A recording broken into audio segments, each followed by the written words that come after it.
Which field office, division, or directorate has lost the most personnel since January 2025? And do you have the answer to that question? Yeah, actually, every single field office in the country, including Hawaii, has received a plus up of FBI agents because we're pushing them out to the field. Okay, so you're telling me that no field office, division, or directorate has lost any personnel since January 20th, 2025.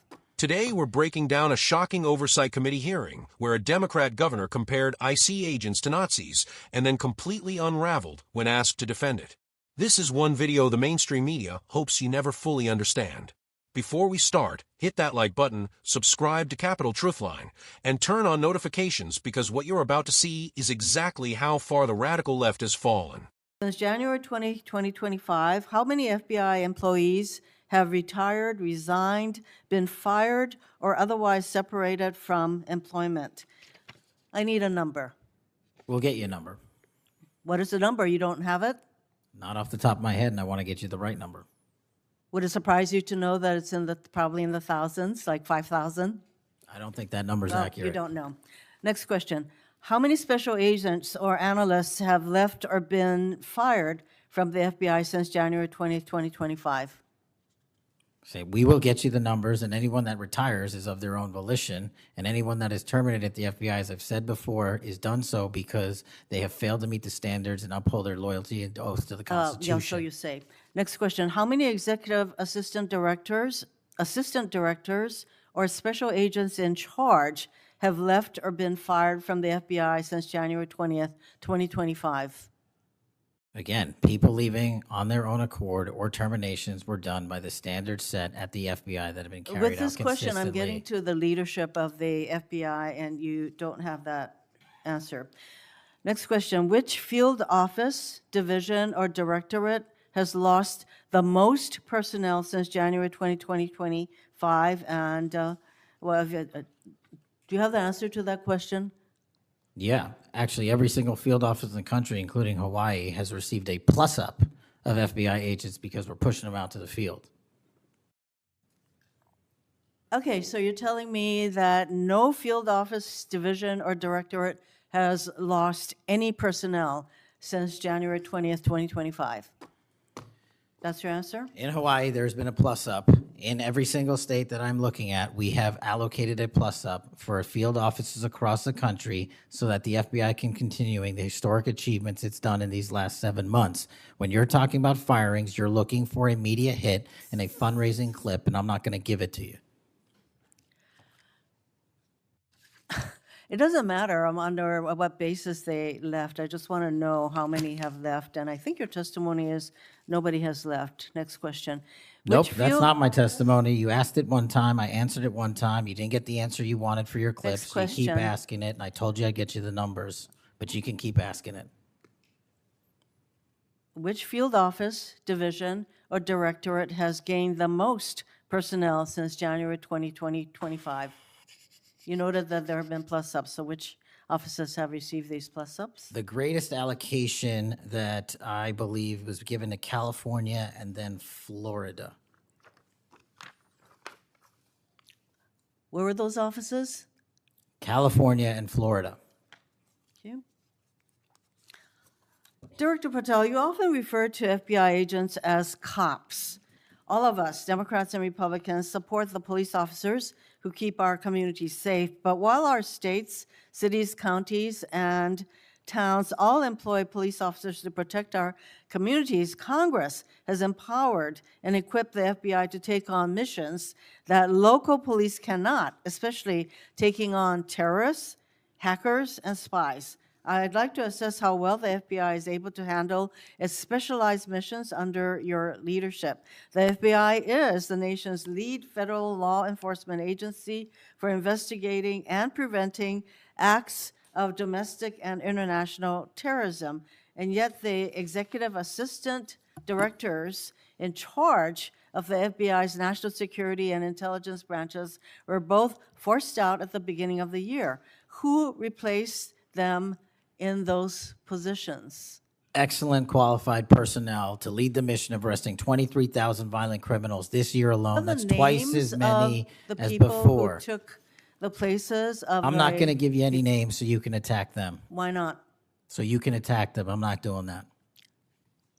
The You're not people gonna sitting give in me the those seats names are of- extremely qualified to handle the job. You're We not would gonna not give have me the the names results. of personnel who we would should not be have the on your reduction website. of Fine, violence in the moving state on. of Hawaii if we did not allocate the Earlier resources we this did. year, FBI counterterrorist special agents and investigators were reassigned to assist with immigration enforcement. Reportedly, these counterterrorism experts were returned to the jobs they trained for in late January after Iran threatened to retaliate for our strikes on their nuclear facilities. Have those experts remained in the jobs they trained for since that time? Yes or no? FBI agents' primary responsibility is exactly what they are assigned to do. We always work with our So since they interagency returned part. to their positions, If you're not are going to they let me still in answer, those why don't you positions? just do your soliloquy in the 4.5 minutes you have I left? am not asking for a soliloquy. It's just a yes or no. Are those people who were returned to their jobs still on those jobs? Yes or They no? never left. What was that? They never left their primary job. It is a surge of resources in law enforcement working with the interagency to combat violent crime and reduce They were violent never- crime in okay, they were never historic reassigned to do proportions. That's your testimony. Okay, Director Patel, the FBI is also the lead federal agency for investigating cyber attacks and Yes. cyber intrusions, both by foreign nation states and by non-state hacker groups. Since President Trump's inauguration, the executive assistant director in charge of the criminal and cyber branch and the head of the FBI's cyber division have both left the FBI. What are the names of the people who replace them in those positions? The cyber branch is one of the most impressive at the FBI. 409 arrests this year, 169 convictions. That's a 42% increase from the same time last year. It's that So branch, any Mr. suggestion Patel. that the FBI cyber division is not operating at full capacity and better than ever before, the leadership at the branch is implementing these changes necessary to attack the cyber and ransomware infrastructure operators You for know Iran, why China, they're and Russia. important? I want to know who has those positions, since the people who originally were there. Supremely are no longer qualified there. individuals have those positions. Are they? Supremely qualified Who individuals. are they? What are the names? You're not You getting don't them. know. Special agents who investigate cybercrime were also reassigned for immigration enforcement. Have those expert investigators returned to their duties? Yes or no? All agents remained on their primary duties while surging to allocate resources for interagency operations to the Homeland Security task forces across this country. So are you, Am I what? see, I'm not getting the yes or no answers. I get all this explanation, so there you go. No, you get the work that Are the men you and women of the planning FBI are doing. And you don't want that. Additional personnel cuts to the cyber division in the future? The only people that will be terminated at the FBI will be those that violate their oath of office or fail to meet the high standards at the FBI. Governor Tim Walz, a sitting Democrat governor, was asked a very simple question. Will you apologize for comparing ICE agents to the Nazi Gestapo? Not a trick question, not a gotcha, a moral question, and he couldn't do it. Instead of giving a straight answer, he danced, deflected, and hid behind word games. This is a man who wants power, who wants national attention, and who clearly believes that demonizing American law enforcement is acceptable political currency. Let's be clear. The Gestapo carried out genocide. ICE enforces immigration law. Those two things are not comparable, and anyone who says otherwise is either ignorant, dishonest, or intentionally inflammatory. What we saw wasn't accountability. It was a pattern of Democrat leaders refusing to condemn radical rhetoric because they rely on it to energize their base. When Representative Nancy maced press walls on abolishing ICE, on sanctuary policies, on whether Kamala Harris failed as border czar, again we got nothing but memory loss and evasions. This is leadership now. I don't recall. I can't remember. I don't know how to measure that. Meanwhile, the American people are dealing with a wide open border, fentanyl flooding communities, and violent criminals being shielded by sanctuary policies that put ideology ahead of safety. Then Democrats tried to flip the script.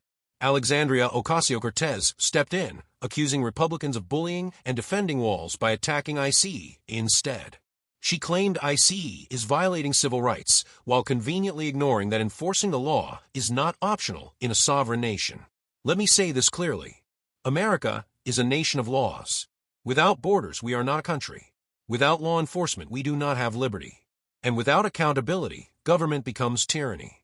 Democrats love to accuse others of extremism, but what we saw in this hearing was extreme disrespect for victims of real historical atrocities, extreme hostility toward law enforcement, and extreme refusal to answer basic questions.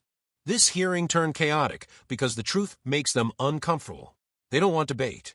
They want narrative control. And when that control slips, they call it bullying.